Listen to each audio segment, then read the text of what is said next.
Bismillahirrahmanirrahim. Assalamualaikum warahmatullahi wabarakatuh.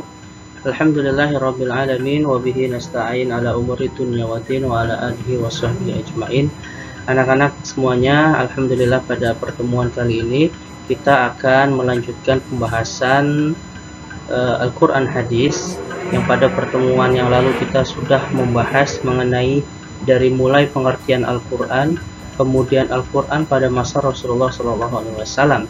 Nah, pada kesempatan kali ini kita akan membahas mengenai Al-Qur'an pada masa Khulafaur Rasyidin dan juga tujuan diturunkannya Al-Qur'an.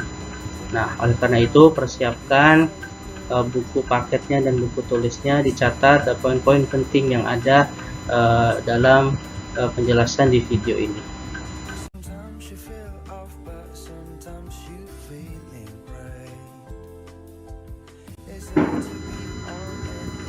Nah, kita masuk ke dalam pembahasan Al-Qur'an pada masa Khulafaur Rasyidin. Nah, setelah Rasulullah SAW wafat, kepemimpinan dilanjutkan oleh Abu Bakar radhiyallahu anhu sebagai khalifah pertama. Kemudian dilanjutkan lagi oleh Umar bin Khattab, kemudian dilanjutkan lagi oleh Utsman bin Affan, dan dilanjutkan yang terakhir oleh Ali bin Abi Thalib. Nah, keempat khalifah ini dinamakan dengan Khulafaur Rasyidin, ya. Kemudian kita masuk masa pemerintahan Abu Bakar As-Siddiq, ya. Jadi Al-Qur'an pada masa pemerintahan Abu Bakar As-Siddiq. Nah, jadi ketika Khalifah Abu Bakar As-Siddiq menjadi khalifah pertama itu banyak sekali tantangan dan kesulitan yang dihadapinya. Di antaranya adalah banyak kaum muslimin yang tidak mau membayar zakat. Kemudian banyak yang menjadi pengikut Nabi palsu. Dia mengikuti Musailamah, salah satunya adalah Musailamah al-Kadzab.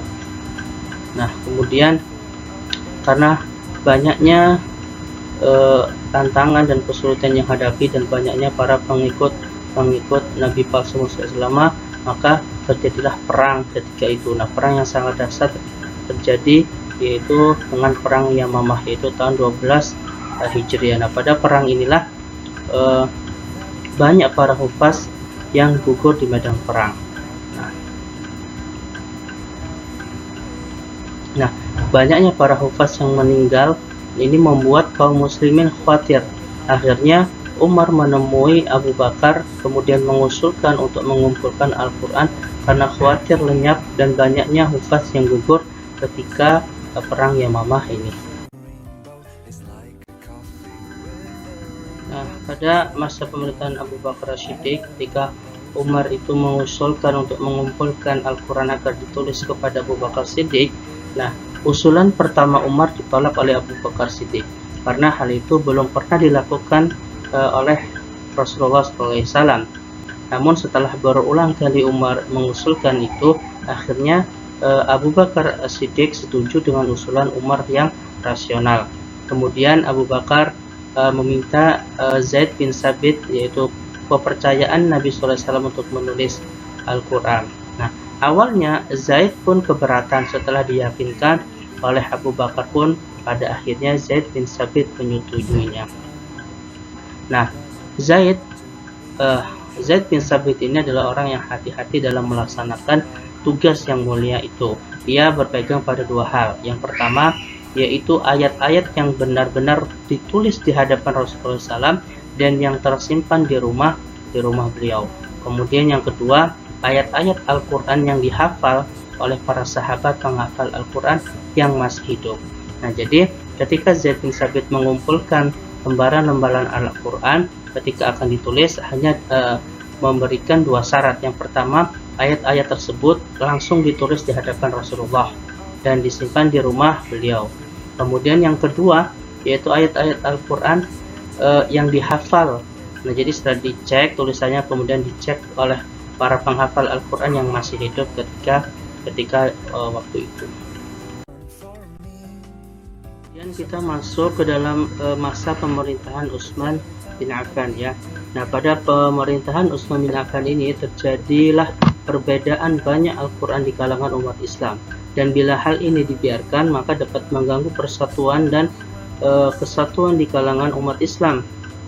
Oleh karena itu, sahabat Huzaifah menyarankan kepada Khalifah Utsman agar segera mengusahakan keseragaman bacaan Al-Quran dengan cara apa? Menyeragamkan penulisan Al-Quran.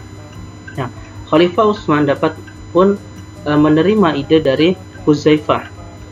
Kemudian membentuklah panitia yang terdiri dari 4 orang, yaitu Zaid bin Thabit, Zaid bin Al-As, Abdullah bin Zubair, dan Abdullah bin Haris bin Hisham.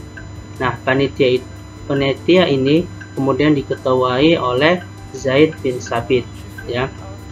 Nah, panitia bertugas menyalin mushaf Al-Quran, kemudian disimpan oleh Hafsah yang dipandang sebagai naskah Al-Quran standar. Gitu. Nah, panitia bekerja menurut petunjuk-petunjuk yang diberikan oleh Khalifah Utsman. Panitia berhasil melahirkan satu mushaf, kemudian diperintahkan untuk menulisnya sebanyak 5 mushaf. Nah, mushaf itu dinamakan dengan mushaf Al-Imam atau mushaf Utsmani. Setelah itu mushaf yang dipinjam dari Hafsah pun dikembalikan.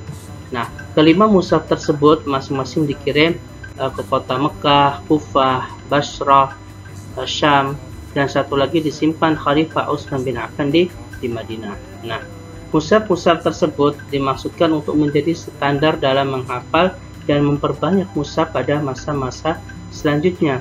Demikianlah mushaf-mushaf yang ditulis pada masa Khalifah Utsman itu sampai sekarang menjadi standar sehingga kita dan kaum muslimin dapat membaca dengan seragam. Nah, biasanya kita bisa lihat di Al-Quran itu ada tulisan mushaf Utsmani.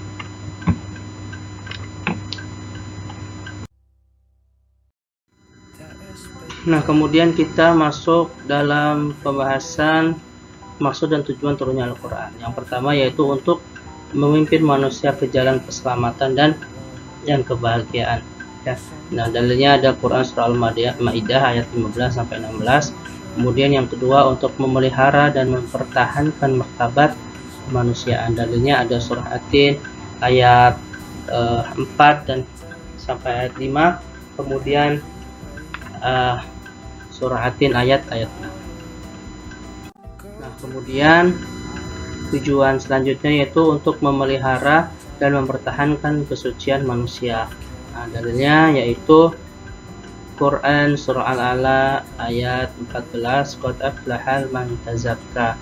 Kemudian selanjutnya sebagai petunjuk, pedoman dan rahmat bagi orang-orang yang meyakininya. Surah Al-Jasiyah ayat 20. Nah, selanjutnya yaitu sebagai pelajaran dan penerangan. In huwa illa dzikru wa Qur'anun mubin. Al-Quran itu tidak lain hanyalah pelajaran dan kitab yang jelas. Quran surah Yasin ayat 69. Nah, alhamdulillah telah selesai pembahasan Al-Quran hadis pada pertemuan kali ini. Silahkan tugasnya yaitu tulis poin-poin penting dalam video ini atau berikan rangkuman dalam pembahasan yang ada di video ini. Ya, boleh diketik, boleh ditulis, kemudian diupload di Google Classroom. Kita akhiri nakhtatim darsana bi qiraatil hamdalah. Alhamdulillah. Assalamualaikum warahmatullahi wabarakatuh.